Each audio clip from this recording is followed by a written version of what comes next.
y ahora está grabando. Ahora sí, Juan. ¿Qué tal? Muy buenos días, muy buenas tardes, buenas noches, dependiendo a la hora que nos vean. Sí, esto es Matices, no todo es blanco y negro. Y el día de hoy estamos muy complacidos porque la verdad es que nos acompaña un excelente persona, un excelente abogado, un excelente docente, pero sobre todo una excelente persona. Sí, el día de hoy vamos a intentar desarrollar un tema que va a ser sumamente divertido, ya lo verán, ¿sí? Pero sin más, mi querido René, me gustaría que a las personas que nos ven les puedas presentar a nuestro invitado, ¿sí? Que ellos sabrán y verán que a partir de su currículum, qué invitado tenemos el día de hoy. Bien, gracias, Juan. Dar la bienvenida al programa Matices, ¿cierto? No todo es blanco y negro. En esta oportunidad quiero señalar con muchísimo cariño el hecho de que esté don Enrique Pérez Levetzow, quien fue mi profesor, pero además mi maestro, quien me inició llamémoslo así, en las artes de la enseñanza universitaria. Debo decir públicamente que siento un profundo aprecio y cariño por don Enrique Pérez Levetzow, quien es abogado de la Universidad de Chile. Se inició muy temprano en la docencia, ahí él nos va a contar de quién fue discípulo, de quién fue ayudante en su momento. Ha hecho una larga carrera en la Universidad Central de Chile, también estuvo en la junta directiva de aquella universidad que es una de las más importantes en nuestro país, y también ha sido abogado integrante de la Ilustrísima Corte de Apelaciones de Santiago, la más antigua de Chile. Sin más, dejamos a don Enrique Pérez Levetzow, a quien tú, Juan, le vas a hacer la primera pregunta. Don Enrique, recuerdo que cuando me sugirió el tema, don René, decía, don Enrique nos sugiere que hablemos de la educación privada como un agente de cambio.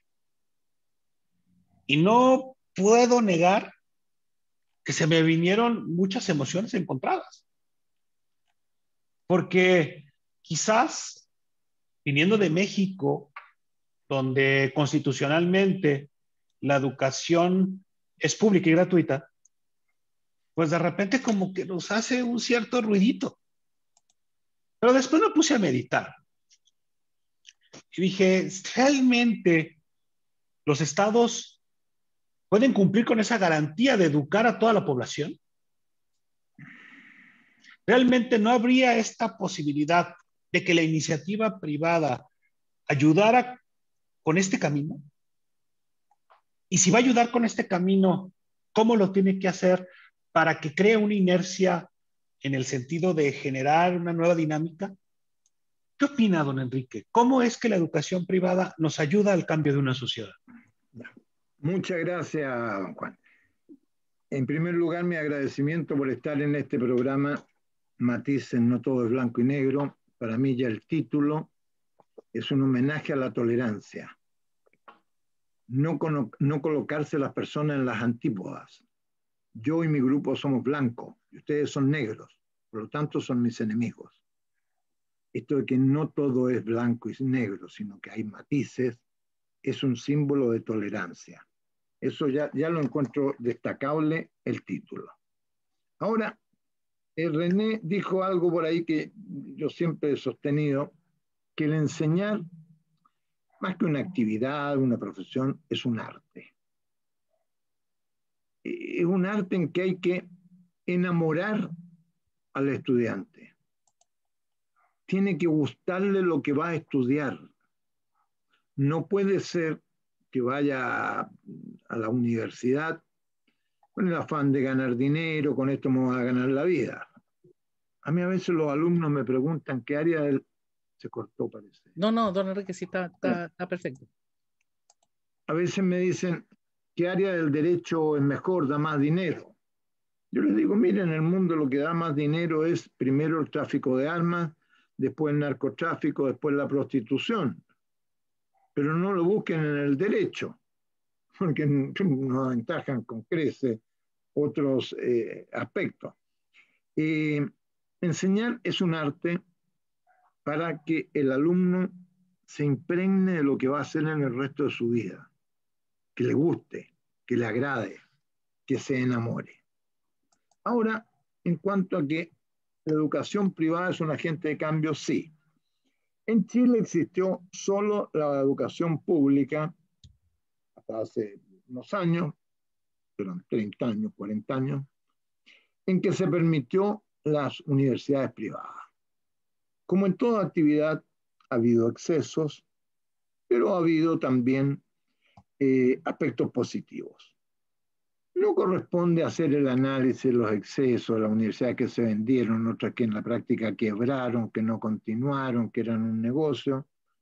El Estado paulatinamente ha ido controlando con la acreditación, en fin, y ya está un poquito más arreglado el sistema. Igual hay algunas con capitales foráneos, pero otras, como la Universidad Central, son una fundación en que todo pertenece a la propia persona jurídica que es la universidad. Eso está muy bonito, pero ¿qué es lo que ocurre?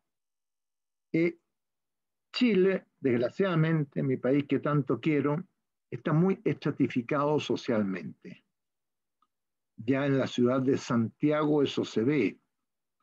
Y se hacen bromas de Plaza Italia hacia arriba, ahora se amplió en radio, se dice Tobalaba hacia arriba, universidades sobre la cota 1000, porque Santiago, don Juan, como todo Chile va del mar a la cordillera, va ascendiendo. Entonces toda la ciudad de Santiago es un lomaje. Si uno mira en las calles, los edificios tienen en la parte superior menos altura en la base que abajo. ¿Por qué? Porque se tiene que, si no andaríamos todos chuecos, se tiene que emparejar. Bueno, el sector más acomodado está en el sector alto, pero hay sectores inmensamente clase media, hay comunas, Santiago específicamente la Florida, Maipú, donde hay alumnos de educación pública, sus padres no pudieron pagar una educación secundaria, hablo, una educación secundaria pagada de buena calidad. Entonces, una educación que no es óptima, lamentablemente, no es óptima. Y ese alumno no llega a las universidades tradicionales, que son las que requieren mayor puntaje, porque para ingresar hay un puntaje nacional, se toma una prueba. Prueba de aptitud académica, prueba de esto no sé cómo se llama ahora, una emergencia. Entonces, nuestros alumnos, los que llegan a mi universidad, no son los mejores puntajes. A otras llegan alumnos que son público cautivo de colegios privados costosos, de una educación muy cara, que son muy buenos. Hay que reconocerlo, son muy buenos. Pero esto hace que existe una brecha. Y aquí me detengo para una pequeña anécdota. En una oportunidad, a mi curso de primer año de Derecho, que no conocían el Museo de Historia Natural, los llevé con 2 ayudantes, los llevamos al museo a recorrer, ahí conseguimos la hora, guía, todo perfecto, fue muy provechoso. De todo mi curso, solo 2 alumnos habían estado antes en un museo, no habían estado nunca en un museo. Bueno, pero en fin, fue provechosa la experiencia, y vamos saliendo, yo con mis niños de 18, 20 años, y va entrando en un bus estupendo que se estacionó afuera, particular por cierto, un curso de niñitas con uniforme de colegio privado. Entonces ahí se les preguntó en qué curso estaban, y ellas estaban en primero de secundaria ahora, o sea, 4 años de diferencia. Y esos 4 años, esto lo relaté después en la universidad en una reunión de profesores, son más o menos la diferencia que tenemos nosotros. Esas niñitas que iban al museo con su profesora y seguro habían estudiado antes lo pertinente, iban a estar mejor capacitadas que los míos, que solo en primer año en la universidad fueron a un museo modesto, no es el Museo Antropológico de Ciudad de México, que eso es una maravilla, pero bueno. Ahí tenemos una diferencia. Y esta diferencia se nota en el primer momento. ¿Por qué? Porque los alumnos de la educación privada, y aquí no hablo de la educación privada de alto nivel socioeconómico, sino que de mi universidad, que son mucho más amplios, son muchos más, de la educación a un segmento socioeconómico mediano. Y más que socioeconómico es lo cultural. Llegan alumnos que en sus casas no hay tradición de lectura, no hay libros, que por una mala educación secundaria nunca han leído un libro. Entonces los planes de la Escuela de Derecho en primer año está, y René está fumando, que dice, más horrible. Pero eso debe ser sancionado. Es un delito. En ese afán de don Enrique ser siempre un profesor, ya reprendió a René.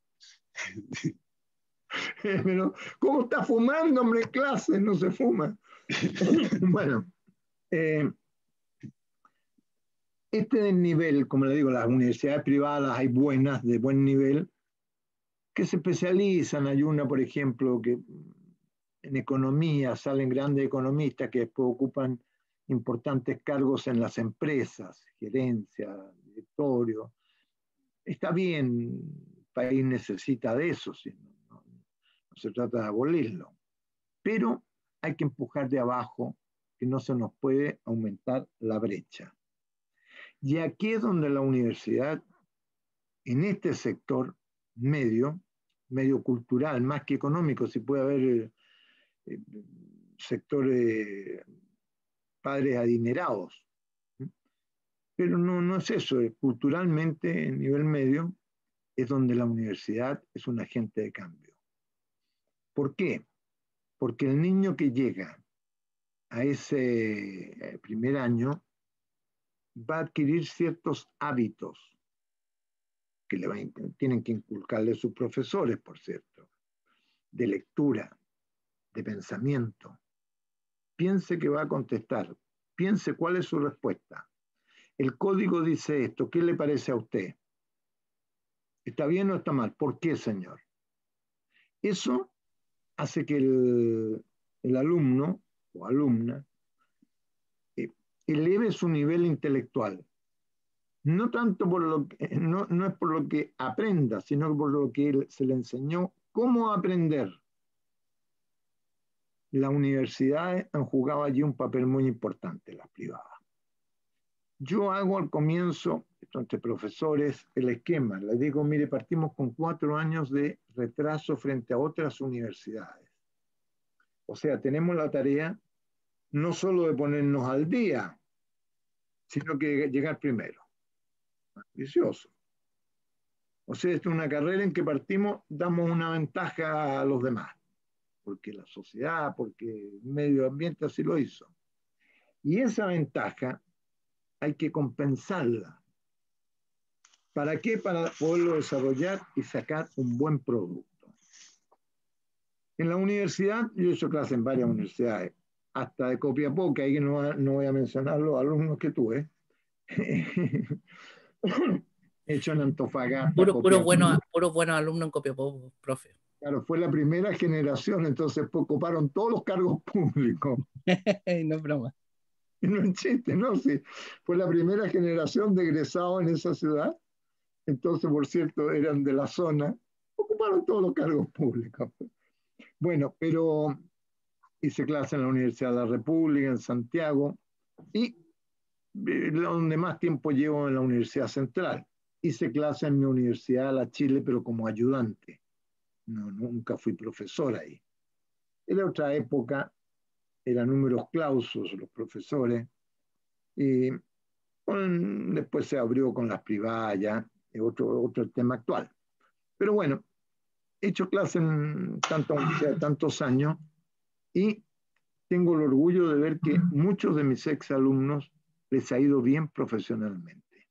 Esa es la satisfacción más grande.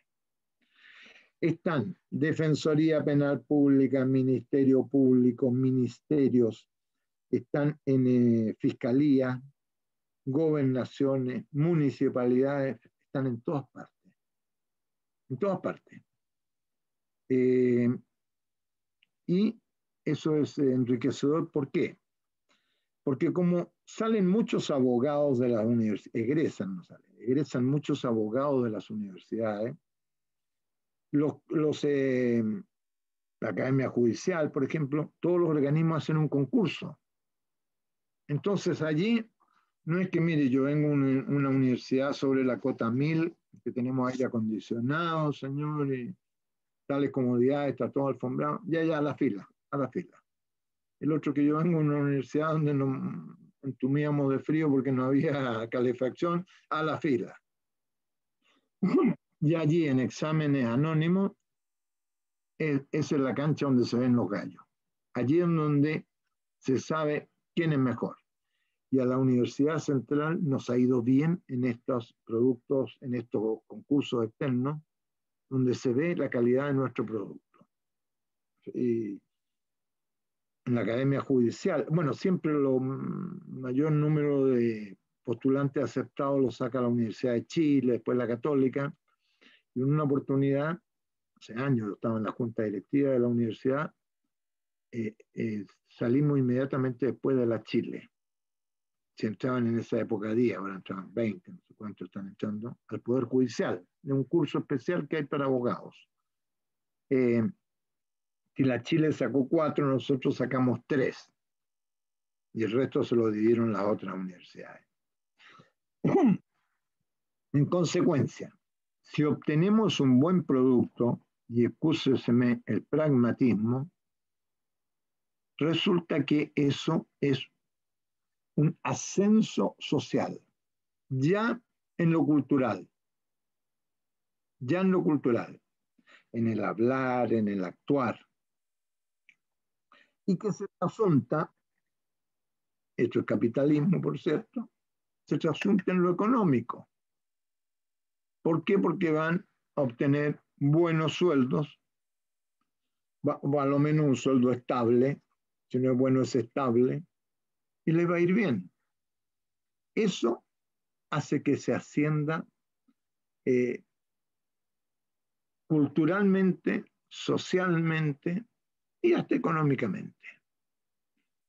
Yo he tenido alumnos, recuerdo uno que andaba con unas poleras todo hippie. Pasó el tiempo, se egresó, se recibió de abogado, y yo los sábados y domingos me he visto hippie yo. Ahí me saco la camisa, la corbata y me pongo una polera y salgo feliz con blue jeans. Ahora con el calor, con pantalones cortos.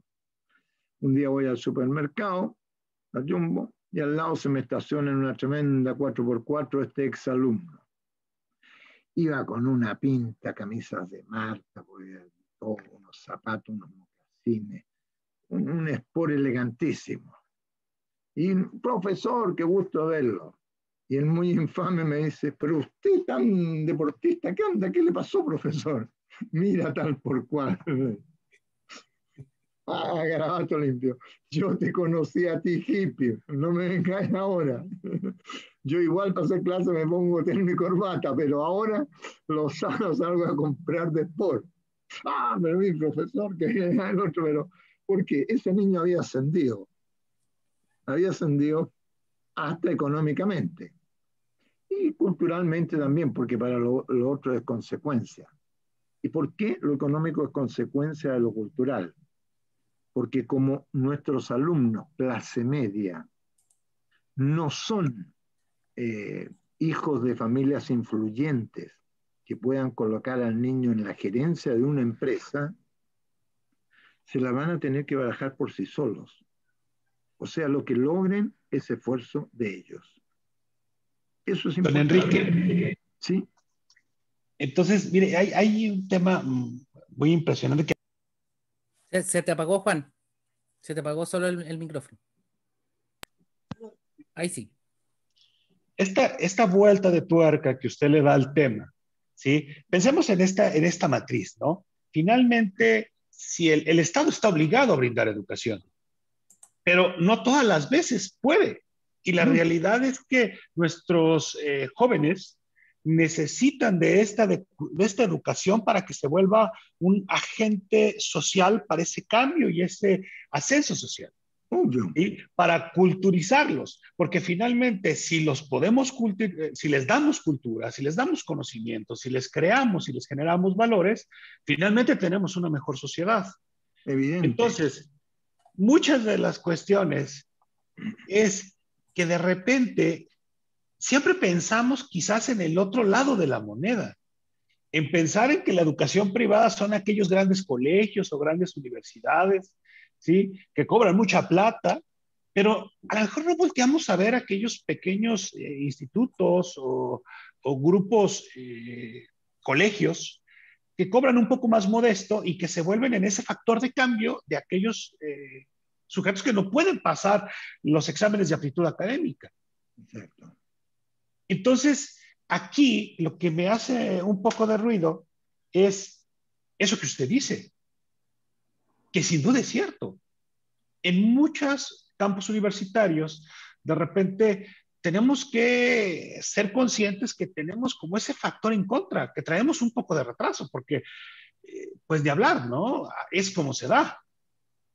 Entonces, el tema es cómo podemos homogenizar toda la educación, porque finalmente creo que a lo que tenemos que buscar es a tener mejores ciudadanos, a tener mejores profesionistas. Porque ustedes lo verán, mi querido René, que también hace litigio, de repente necesitamos mejores funcionarios. Necesitamos funcionarios tanto en los juzgados como en las dependencias públicas que tengan mejores valores, que se desarrollen mejor, que piensen mejor el derecho, porque eso nos va a generar un mejor estado de derecho y una mejor sociedad. Entonces, fíjese que la vuelta de tuerca está muy interesante. Pero, don Enrique, ¿cómo pudiéramos hacer para tratar de hacer esto más homogéneo? ¿Cómo pudiéramos crear mejores oportunidades para todos? Porque creo que ahí está el quid. El problema es que tiene usted toda la razón en su análisis, Juan, pero el problema es que el Estado no cuenta con los recursos suficientes. No tenemos, para empezar, una infraestructura. Recién hará 20 años menos, en el primer gobierno de Bachelet, creo, se estableció la sala cuna universal, que hay obligación de tener salas cuna, en fin. Ahora está todo detenido por la pandemia, pero hagamos abstracción de este fenómeno tan negativo y siniestro. Pero ¿qué ocurre? Si empezamos recién por la sala cuna, no hay dinero para los colegios de calidad, porque un colegio de calidad requiere buenos profesores. Para que haya buenos profesores se requieren buenos sueldos. Los egresados de la enseñanza media, los mejores puntajes no van a educación. Leí una anécdota que en Noruega, creo, un alumno había dado la prueba y estaba triste porque no le alcanzaba el puntaje para pedagogía. Entonces el pobre iba a tener nada más que estudiar ingeniería. El mundo al revés. Esa es la realidad de los países nórdicos. No, para nosotros es al revés. El Estado ha intentado incentivar a los mejores puntajes, pero me consta que en las casas, las madres, los padres dicen, te vas a morir de hambre como profesor, ¿qué vas a hacer que había allá? O sea, esto requiere también un cambio cultural para que haya mejores profesores, para que haya infraestructura. Entonces, es cierto que el Estado tiene el deber, tiene tantos deberes, pero no para todos alcanza el dinero. Y hay periodos negros, periodos mejores, ahora estamos ocasionalmente con una bonanza, con un cobre la libra sobre los $4, pero eso es excepcional, ocurre cada 10 años. Y en cualquier momento se acaba, los compradores chinos completan stock o cualquier medida y se nos acaba ese precio. Entonces, no hay los fondos necesarios. Ahora, que podría reorganizarse mejor, claro, pero eso es otro tema ya que escapa un poquito al área de la educación, pues, ¿no? Lleva a la administración del Estado, a la organización, cómo distribuir el ingreso nacional. Don Enrique, ¿Sí? volviendo un poco a la anécdota que usted hacía de la visita al museo, ¿cierto? Que dijo que mientras usted llevaba a sus alumnos universitarios, ¿cierto? Al museo y veía entrando a niñas de qué sé yo, de 4 años menos Así es. del Primero primero básico. medio, primero Primero medio, perdón. de la secundaria, ¿cierto? Allá en México. Sí. Y lo más probable es que esas chicas o las mejores de esas chicas, las mejores alumnas, hubieran entrado a la Universidad de Chile, que es la universidad pública por antonomasia, ¿cierto? Y lo más probable es que no hubieran entrado en universidades privadas. Entonces se da esa realidad un poco compleja acá en Chile y a lo mejor por eso a Juan le hizo ruido el título de su exposición, en el sentido que allá en México la cosa es distinta, porque como las universidades son gratuitas, las públicas, se da esta doble distorsión, porque la pública cobra, ¿cierto?, acá en Chile, y por otra parte, que en definitiva, las plazas de la universidad, centrémonos en la Universidad de Chile, las plazas de la Universidad de Chile logran alcanzar esos puntajes aquellos que vienen de colegios de élite. Si nos pudiera profundizar en un poquito de eso, que creo yo es lo que causa llamémoslo así, la sorpresa en el caso mexicano, que es diametralmente opuesto al nuestro. Es otra realidad, sin duda. Bueno, se aspira siempre a la Universidad de Chile, en mi alma mater, por lo demás. Pero los mejores puntajes, por cierto, van a la Chile. Y el Disculpe, don Enrique, lo que sí, usted me retó recién por ¿cómo se llama? Por el cigarro, y usted tiene ahí un leoncito de la Universidad de Chile, y eso también podría ser calificado como parreto.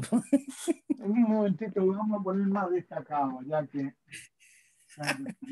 La Universidad de Chile, Juan, es un equipo de fútbol no regular para mi gusto, pero a don Enrique le gusta. Es excelente. Para don Enrique es excelente. Bueno, es que todo mundo puede tener errores, ¿no? Hay matices, hay matices. Hay matices. No, la diversidad permite que hasta haya roticuajo del, no sé cómo se llama este indio, no sé cuándo. Bueno, pero esos son defectos.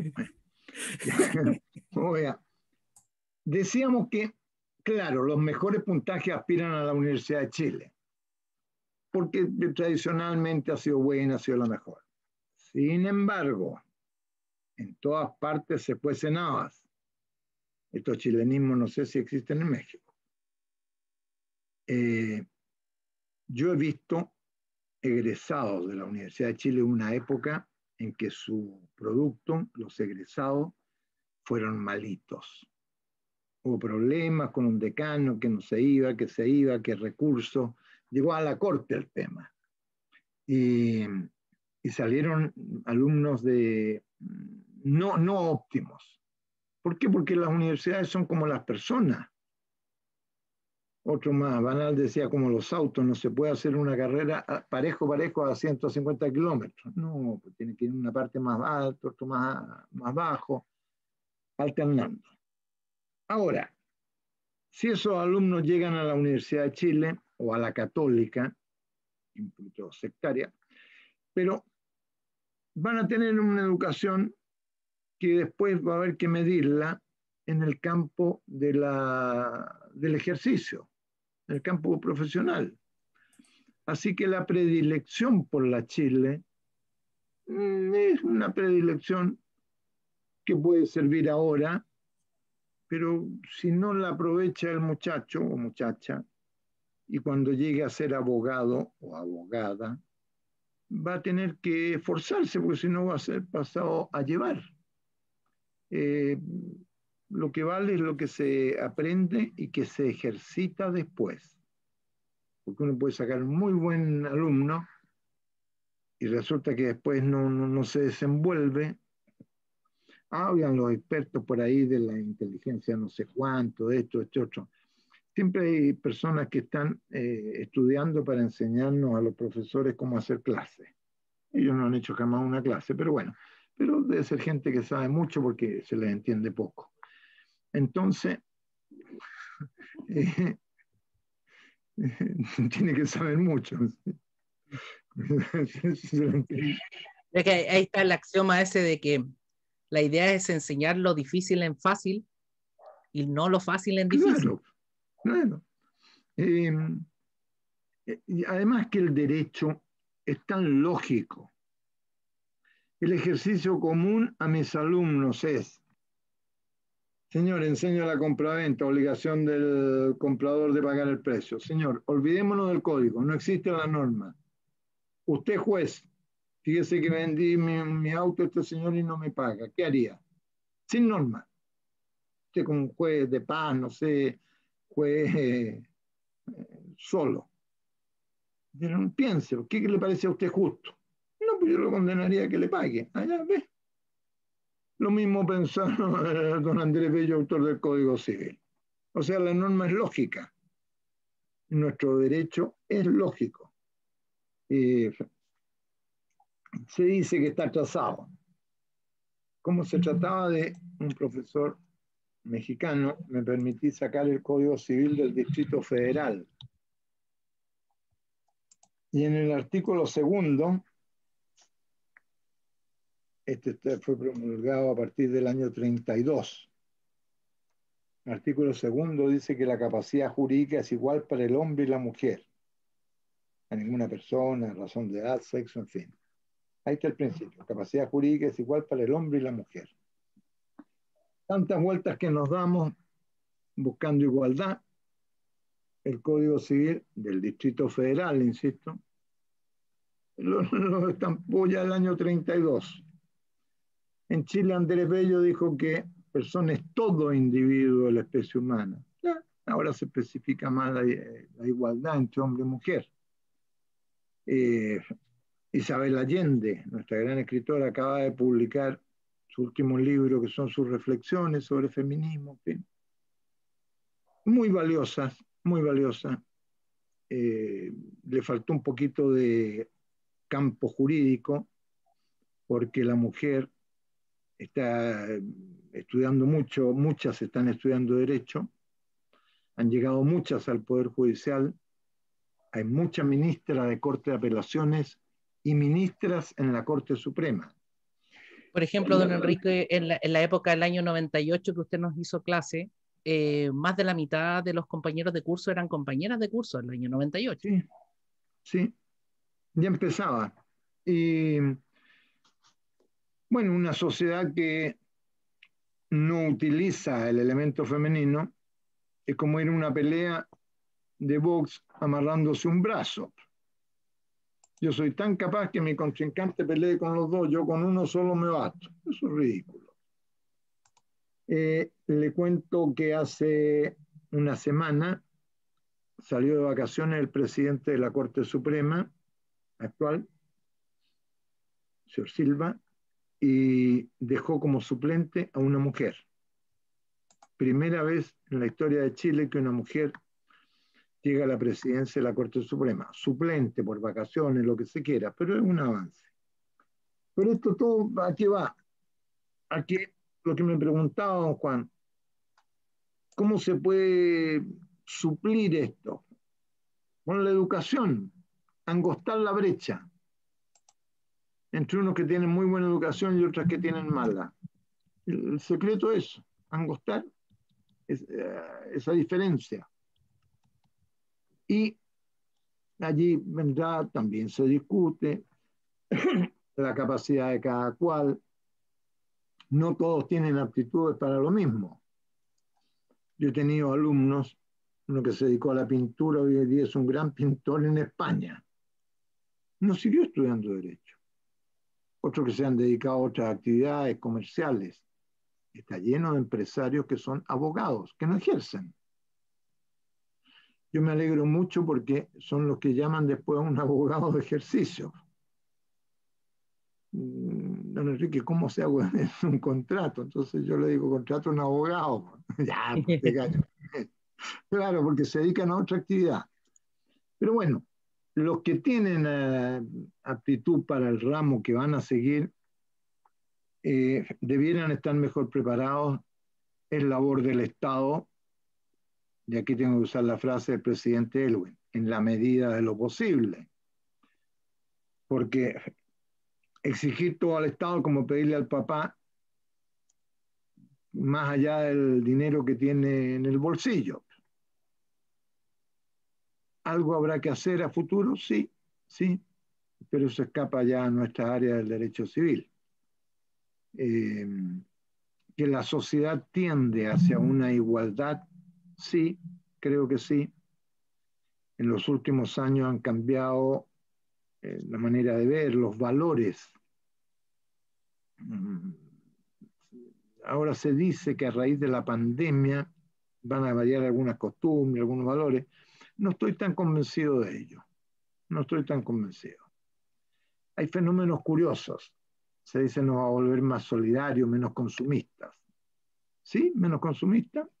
Ocurre que en un centro comercial de la Florida, que no es un barrio del sector más alto de Santiago, más adinerado, se pusieron a la venta unas zapatillas de marca que hace tiempo que no salían.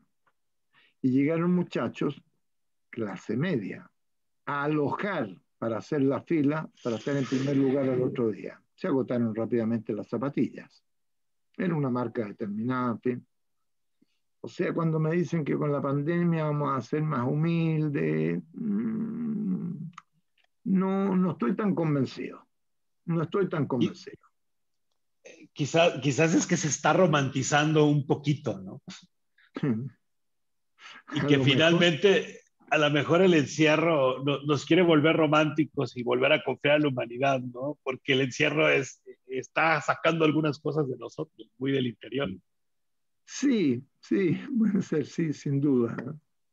Pero en la universidad se ha mantenido ahora la actividad vía Zoom, lo cual es como enseñar a nadar por correspondencia. Claro, uno puede impartir las clases, niño, póngase en la cama, mueve el pie derecho, el brazo, aprobar, excelente. Ocurre que lo tiramos al agua, el cabro capaz que se ahogue. Claro, si no puede ser. Derecho no se puede enseñar como por correspondencia. Sí le creo en un doctorado. Muchos exalumnos eran magíster en Europa, hacen su doctorado, van 2, 3 veces, estudian, les llega material, tienen su profesor guía. Eso se puede hacer telemáticamente. Pero a un alumno que llega a primer año de Derecho, para ellos esto es televisión. No captan, no entienden lo que es el sentido de universidad. Lo discutimos en la universidad, pero no se podían cerrar las universidades por un año por la pandemia. De partida, al comienzo de los primeros meses del año pasado, nadie sabía cuánto iba a durar. Yo pensaba que 2 meses, una gripe más que viene de China, en fin, 2 meses durará esto.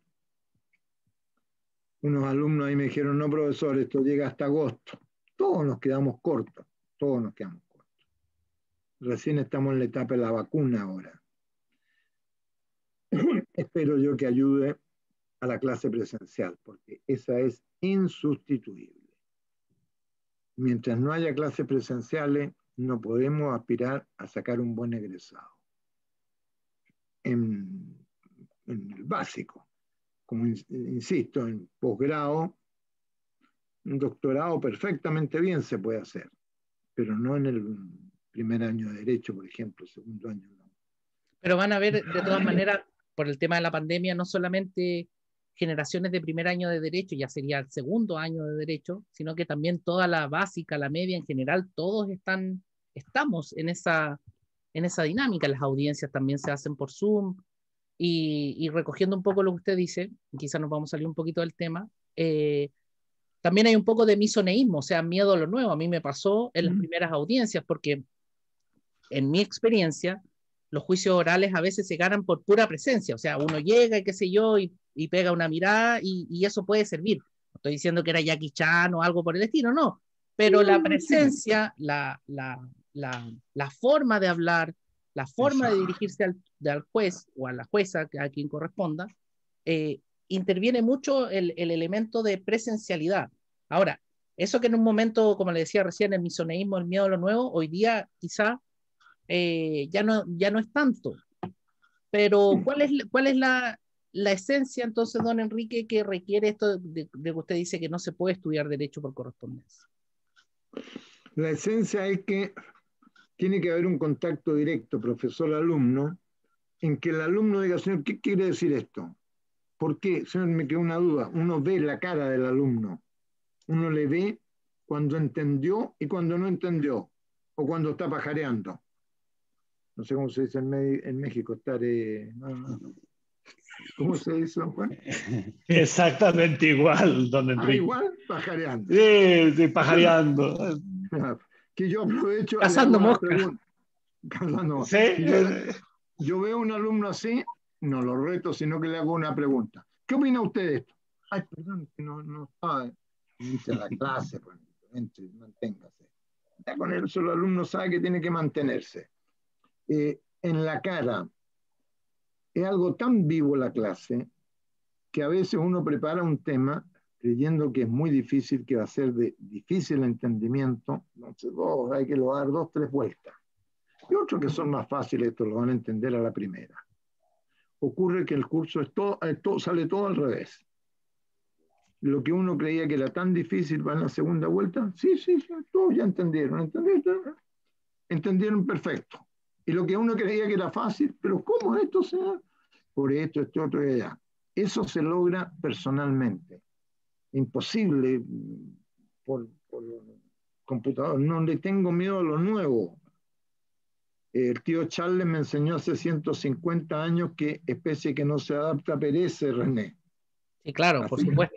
Pero hay también hay un cambio, don Enrique, en relación, por ejemplo, sin ir más lejos, del año 98 acá van 22 años. O sea, hace 22 años que yo tuve sus clases de civil y quizá nosotros éramos distintos en cuanto, no sé si culturalmente, porque a lo mejor los muchachos de ahora son mejores tecnológicamente hablando, tienen más acceso a la información. ¿Cuál ve usted la diferencia pasados más de 20 años entre esas generaciones a los que nos hizo clase versus hoy? Por ejemplo, a más de alguno le hubiera parecido muy fuerte, muy violento, no sé, pues decir algo, oiga señor, enderécese, sáquese las manos en los bolsillos, como me tocó usted alguna vez decirme a mí, mire hacia adelante, levante la mirada, cosas que no son, llamémoslo así, propiamente de materia, pero que tienen que ver con lo que los gringos llaman los soft skills, las herramientas blandas, que en definitiva todos teníamos que irnos puliendo, si esa es la verdad. Evidente. Sí, pues yo no sé, se para un tipo con mano en bolsillo ahí. En mi clase no se come chicle, por ejemplo. Bueno, es la actividad, pues eso será para artistas, cantantes, basquetbolistas. ¿Sí? Un abogado no puede entrar en un tribunal mascando chicle. La mirada es importante porque nuestra profesión no consiste en vencer, es mucho más difícil. Vencer se enseña en las escuelas militares. Nosotros enseñamos a convencer, que es mucho más difícil. Y para eso todo vale. Primero, la mirada abierta. Se le puede mirar a los ojos al contrincante, al juez, al magistrado, le estoy pidiendo esto por tal cual. O sea, son elementos que tiene que convencer el abogado.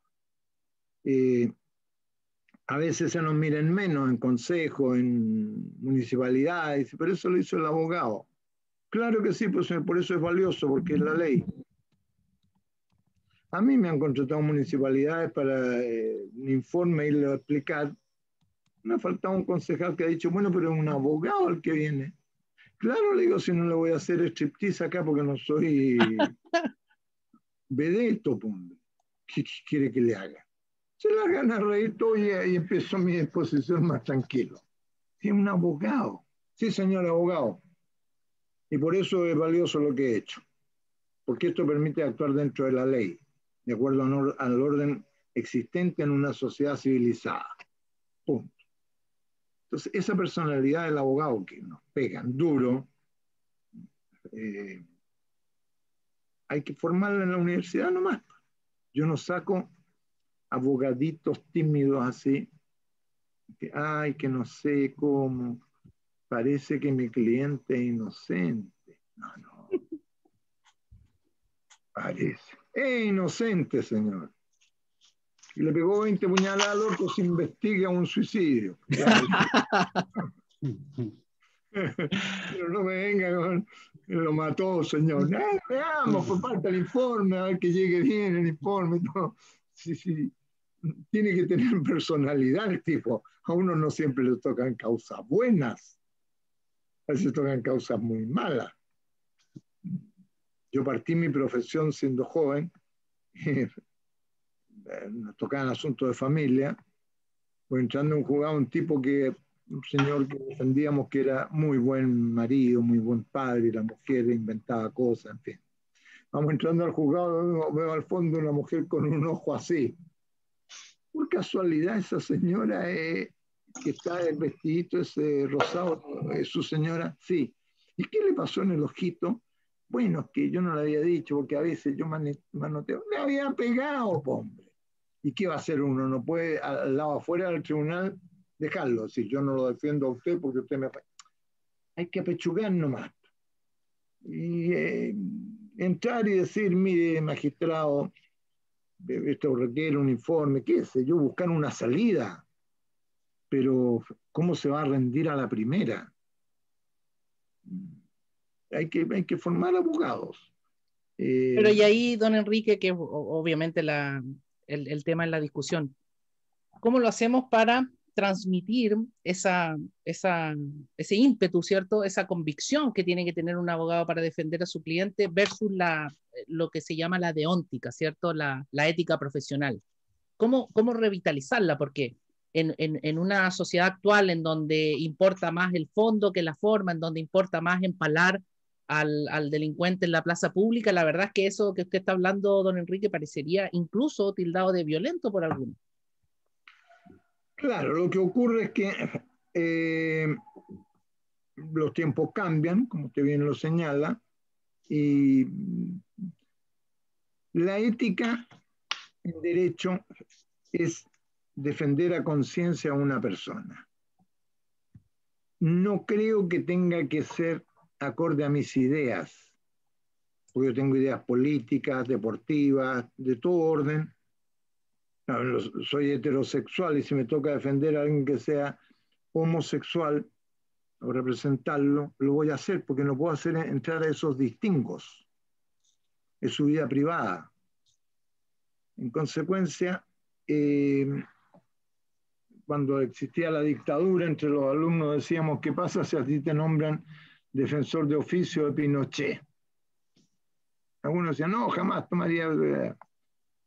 Yo lo pensé harto. Jamás me iban a nombrar, por cierto, tenía sus abogados, pero sí de oficio, suponiendo imaginariamente. Y yo como postulante o como abogado que estando en el deber de defenderlo, habría tenido que defenderlo. ¿Por qué? Porque éticamente, en mi profesión, no tiene que ser de acuerdo a mi creencia a quien yo defiendo, si no sería un grupo circunscrito. Sería similar a, por ejemplo, al médico que tiene que suturar al violador. Claro. Por decir algo.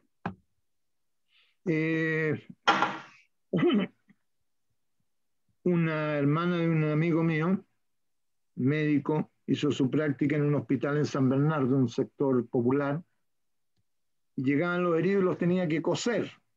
Entonces los cosía tan fino como mujer que todos la esperaban. Entonces no querían que otros médicos los suturaran, porque el médico varón lo surcía como saco papa, así. Entonces le esperaban a ella. En una oportunidad llegaron a buscar uno, se dieron el aviso y el tipo salió corriendo con aguja colgando y todo. Entonces, bueno, tenían aguja para coser.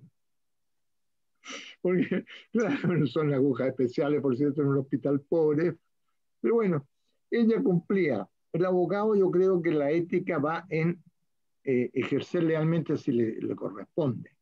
Ahora que uno puede excusarse en determinado momento, sí, los colegios de abogados dan normas, exceso de trabajo. No me gusta a mí la mentira. Don Enrique, sí. pudiéramos ir más o menos llegando al final y de lo que hemos platicado hasta ahorita en una charla encantadora. Identifico primero que, para ser claros, el enseñar el derecho es como si fuera prácticamente un apostolado, ¿no?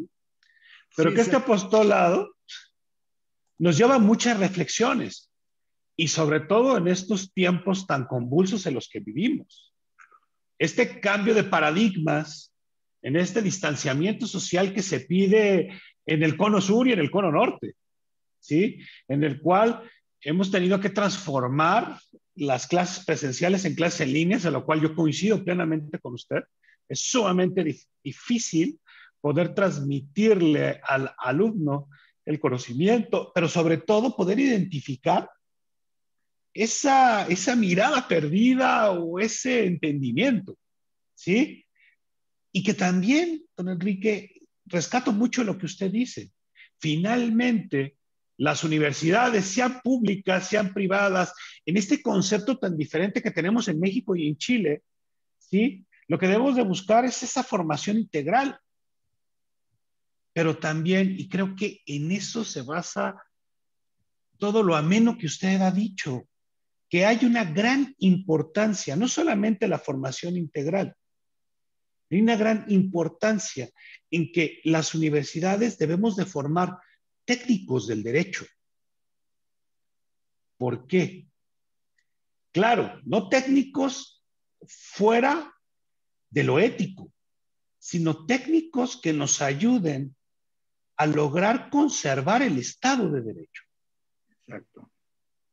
Porque si no, pues entonces entramos en una anarquía. Don Enrique, sé que este tema da para muchísimo más y sin duda a lo mejor nos quedamos un poco cortos, pero me gustaría que nos fuera compartiendo algunas reflexiones finales, ¿sí? Para ir cerrando esta hora que le robamos de su tiempo, un No, poquito encantado. más, pero me encantaría que nos fuera haciendo sus reflexiones finales. Don Enrique, solamente antes de que concluya, decir que como ocurre con los grandes amigos, pueden pasar 20 años y uno se pone a conversar después y es como que hubiéramos estado en clase, profe. Es que somos los mismos. Bueno, como conclusiones, concordamos con don Juan, lo llama un apostolado. Sí, señor, lo es. Desde el punto de vista económico, no es el mejor sueldo. Cualquier otra actividad gana más que como profesor universitario. Pero tiene que gustarle. Es cuestión de amor. Amor hacia la profesión, hacia enseñar. Tener la necesidad de transmitir, de poder dejar algo. Hay genios que dejan la música, la literatura, y los que no somos genios, pero podemos aportar nuestro granito de arena en una sociedad que aspiramos sea cada día mejor. Eso primero en cuanto al sujeto profesor de derecho. En segundo lugar, en cuanto al alumno, no le podemos pedir, si no está suficientemente preparado en hábitos como ser la lectura, no le podemos exigir de buenas a primera que se lea la ética nicomaquea aristotélica en primer año. Yo lo pondría parta con algo más simple, más una literatura más liviana. Hay que, de a poco, supliendo, y esta es una labor de las universidades. Como decía usted, don Enrique, hay que mojarse las patitas primero antes de capear un tumbo. Claro, pues, claro. Entonces, hay que tener presente eso. El alumno que nos llega no es el mejor y por lo tanto a la universidad le corresponde una tarea, estoy hablando de la realidad chilena, por cierto, una tarea que no es propia de la universidad, cuál es equiparar el conocimiento, el que debían traer de la enseñanza secundaria ya. ¿Por qué nos tocó equipararlo? Y las razones pueden ser muchas, porque el Estado no tuvo los medios, porque se descuidó, porque no existió la voluntad, por lo que sea. En Chile hemos tenido la influencia negativa de grupos conservadores, la Iglesia Católica. Se opusieron, por ejemplo, a la ley de enseñanza primaria obligatoria. Se opusieron, no. Claro, al hacendado de la época le interesaba más tener mano de obra, campesinos trabajando por la comida, a que se educaran. Costó mucho que pasara esa ley. Ya lleva muchos años y un éxito, y se ha educado gran parte de la población. Bueno, es un segundo término. En tercer lugar, tiene que haber una empatía que se produzca entre profesor y alumnos. Esa empatía se logra cuando el alumno capta que el profesor va por cariño, porque le gusta. Es increíble, no soy psicólogo, psiquiatra, no sabría definir de dónde, cómo surge, pero sí sé que eso existe. Un profesor porque está sin pega, le dieron un curso, va a hacer una clase, no va a tener jamás buenos alumnos. Tiene que haber un profesor que le guste lo que hace, que le encuentre sentido a lo que está haciendo. No que yo vengo aquí porque no tenía otra cosa que hacer. No, señor. Tiene que tener cariño. En consecuencia, si se conjugan los factores de